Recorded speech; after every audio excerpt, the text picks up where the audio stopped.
اور کوئی بولنے کو تیار نہیں، کیونکہ وہاں نوکرشاہی کے بچے پڑھتے ہیں، سیاستدانوں کے بچے پڑھتے ہیں، جاگیرداروں کے بچے پڑھتے ہیں، انہیں کوئی فرق ہی نہیں پڑتا۔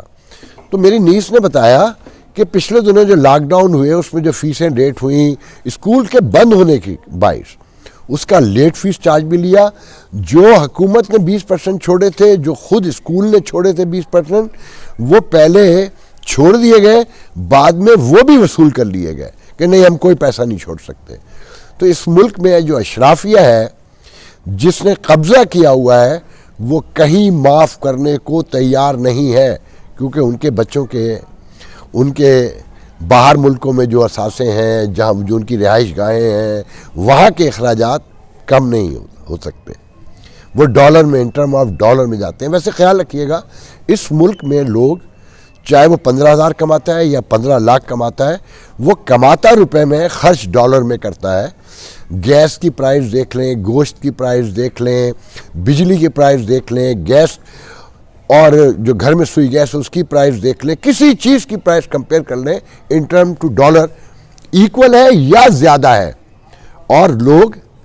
کماتے روپے میں۔ اچھا، میرے بڑے بھائی کا ایک شادی حال بھی ہے، وہ کہتے ہیں کہ وہ پولیٹیکل آدمی ہے تو انہیں زیادہ فیور کرنا پڑتا ہے، فیسیں بھی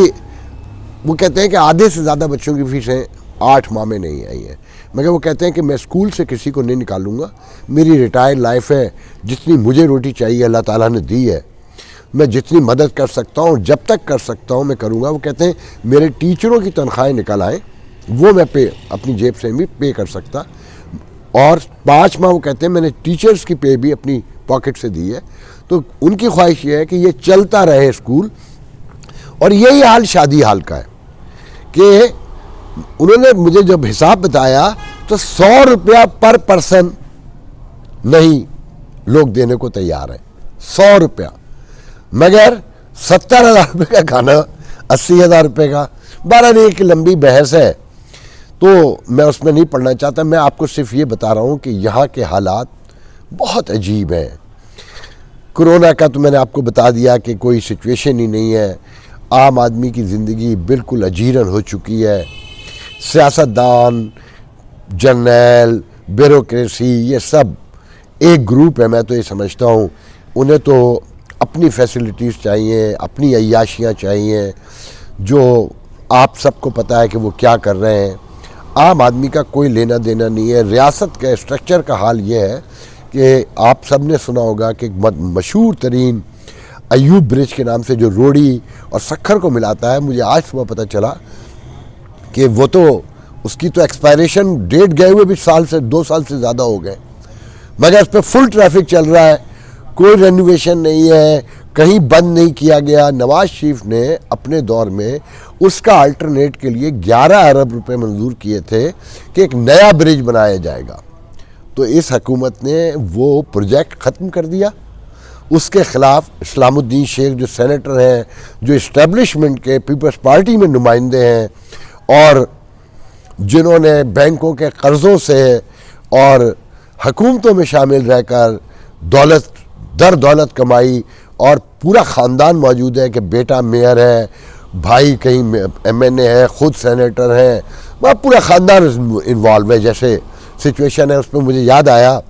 کہ آصف زرداری نے جس دن بے نظیر بھٹو نے امریکہ میں اعلان کیا تھا پاکستان جانے کا، واشنگٹن ورجینیا میری لینڈ میں ڈاکٹر منظور کے گھر، تو وہاں کسی موقع پر مجھ سے گفتگو کرتے ہوئے آصف زرداری نے اسلام الدین شیخ کے لیے کہا کہ بابا سکھر کا کوئی فیصلہ میں اسلام الدین شیخ کی مرضی کے بغیر نہیں کر سکتا، کیونکہ جب میں جیل میں تھا اسلام الدین شیخ بھی جیل میں تھا، اس کے گھر سے میری روٹی آتی تھی۔ یہ ورک ہے اسلام الدین شیخ کا، اور یہ وہ اسلام الدین شیخ ہیں جو میں نے کہا نا کہ اسٹیبلشمنٹ کے نمائندے ہیں۔ ابھی جو سینٹ میں بے ایمانی ہوئی تھی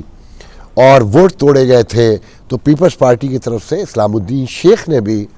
موجود چیئرمین کو ووٹ دیا تھا، اور کہنے والے بتانے والے اس شہر کے جو امپورٹنٹ لوگ ہیں وہ کہتے ہیں آصف زرداری نے خود دلوایا تھا۔ اب میں تھوڑا سا پلٹتا ہوں، آپ نے آج سنا ہوگا کہ امریکہ میں بائیڈن پریزیڈنٹ الیکٹ نے جو کلائمیٹ چینج کی جو ٹیم بنائی ہے اس 8 لوگوں میں ایک پاکستانی شامل ہے، علی زیدی، پینسلوینیا کے رہنے والے ہیں، 5 سال کی عمر میں کراچی سے امریکہ موو ہوئے تھے، ہارورڈ کے اور جارج ٹاؤن یونیورسٹی کے پڑھے ہوئے ہیں، اس سے پہلے اوباما ایڈمنسٹریشن میں کلائمیٹ چینج کے حوالے سے کام کرتے رہے ہیں، اور ابھی تک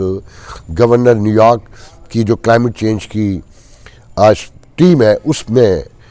بڑے اہم عہدے پہ تھے، اور انہیں بائیڈن نے جو ٹیم بنائی ہے ٹاسک فورس کلائمیٹ چینج کی، اس میں بظاہر تو وہ ڈپٹی کوآرڈینیٹر ہے، مگر ان کا عہدہ سیکریٹری لیول کا ہے، مطلب وزیر ہیں وہ وفاق کے۔ یہ ایک بہت بڑی تبدیلی ہے۔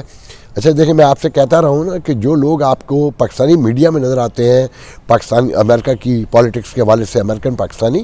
ان کا کہیں کوئی وجود نہیں ہے، ان میں سے کسی کو کسی ٹرانزیشن ٹیم میں بھی نہیں رکھا گیا۔ یہ پک اپ جو ہے بائیڈن نے خود ٹیلی فون کر کے کیا ہے، اور کلائمیٹ چینج کے حوالے سے ان کا بڑا کام ہے اور بہت بڑا نام ہے امریکہ میں۔ تو ساتھ میں کچھ لوگوں نے مجھ سے کہا ہے کہ جی اسرائیل، یہ ابھی شاہ محمود قریشی نے پریس کانفرنس کی UAE میں جا کے، تو دیکھیں جناب،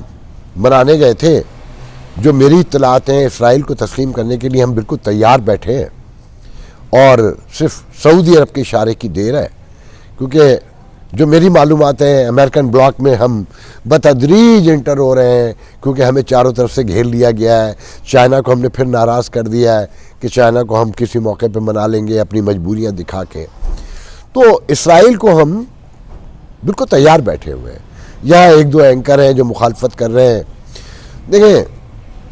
جو اب تبدیلی آنے جا رہی ہے اس پورے خطے میں، یہ مڈل ایسٹ ہے نا، اس کے 17 ملک ہیں، جس میں جو میجر ملک ہیں، سب سے بڑی آبادی ایجپٹ کی ہے، پھر ٹرکی ہے، ایران ہے، اور پھر لیبیا سے لے کر قطر، بحرین، UAE پورا، سعودی عرب، یہ سارا۔ تو اس میں ایک ایران الگ ہے، اور قطر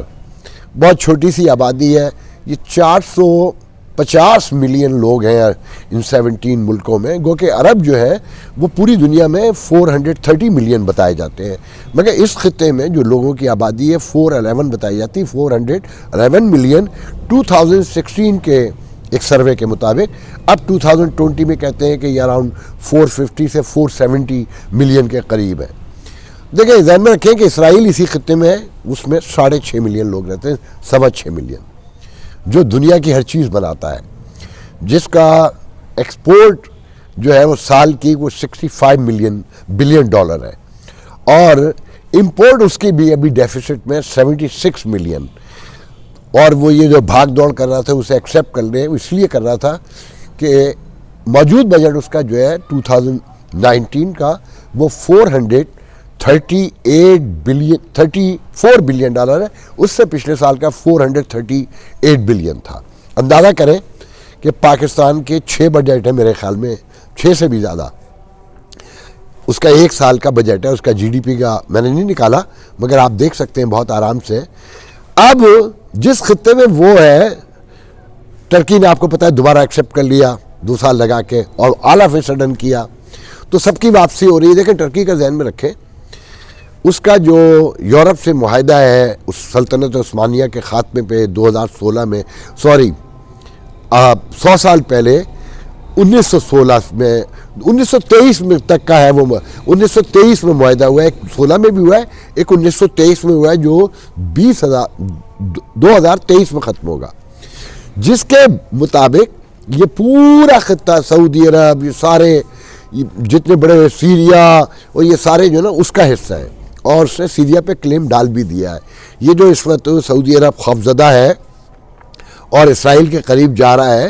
اس کی وجہ ایک یہ بھی ہے کہ ٹرکی قبضہ نہ کر لے۔ اب دیکھنا یہ کہ کون، یہ لمبی کہانی میں اس میں نہیں جاؤں گا، اس معاہدے کو پڑھیں تو آپ کو سمجھ میں آئے گا، اتنا آسان تو نہیں ہوگا 100 سال کے بعد، مگر ٹرکی کے ارادے بڑے خطرناک ہیں۔ یہ جو آپ کے یہاں ارطغرل چل رہی ہے، اور ٹرکی کے آپ کو کلچر، ثقافت سب دکھایا جا رہا ہے، یہ ایک بڑے پلان کا حصہ ہے، یہ میں کسی اور ویڈیو میں بتاؤں گا۔ تو بہرحال اب اسرائیل اس خطے میں جو سب کچھ بیچتا ہے، اور جو راؤنڈ میں کچھ بھی نہیں بیچتے، صرف ٹرکی کے علاوہ، ٹرکی کچھ چیزوں میں امپورٹ کرتا ہے، اس کا اچھا ایکسپورٹ کرتا ہے، باقی تو سارے ملک ہارڈلی سب تیل ہی بیچتے ہیں، باقی تو سب پوری دنیا سے خریدتے ہیں۔ تو اب ٹرکی سب کو دیکھیں،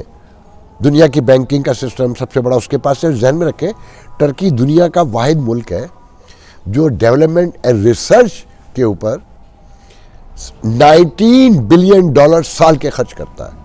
جو آپ کے آدھے بجٹ سے زیادہ ہے۔ اور امریکہ جیسا ملک بھی اس سے پیچھے ہے، 5 ملکوں میں سب سے آگے وہ ہے ڈیولپمنٹ اور ریسرچ میں۔ اور امریکن جو ہے نا اسٹارٹ اپ جسے کہتے ہیں کہ کوئی نیا بزنس شروع کرنا ہو تو امریکن جو بزنس مین ہے وہ اسٹارٹ اپ کے طریقے، فیزیبلٹی، آئیڈیا، انوویشن اسرائیلی کمپنیوں سے خریدتے ہیں۔ تو اسرائیل اب ان کو ہر چیز بیچے گا اس پورے خطے میں، اور اسے اول تو کچھ بیچنے کو ہے ہی نہیں کسی کے پاس اس ایریے میں، اگر ہے تو کہہ دے گا حضور ہماری تو آبادی اتنی سی ہے، 2 ٹرک پیاز کے بھجوا دیجئے، بہت زیادہ ہوگا تو وہ اس پورے ایریے کی اکانومی کو کنٹرول کرے گا۔ اور پاکستان 22 کروڑ کی آبادی کا ملک ہے، یہ بھی چڈی بنیان بنانے کے علاوہ کچھ نہیں کرتا، کچھ اسپورٹس کی تھوڑی سی گڈز بناتا ہے۔ تو یہ ذہن میں رکھیں کہ ہم ذہنی طور پہ تیار ہیں، ہم انٹرنیشنل کمیونٹی سے کٹ کے نہیں رہ سکتے۔ اور میں ایسے برائی بھی نہیں سمجھتا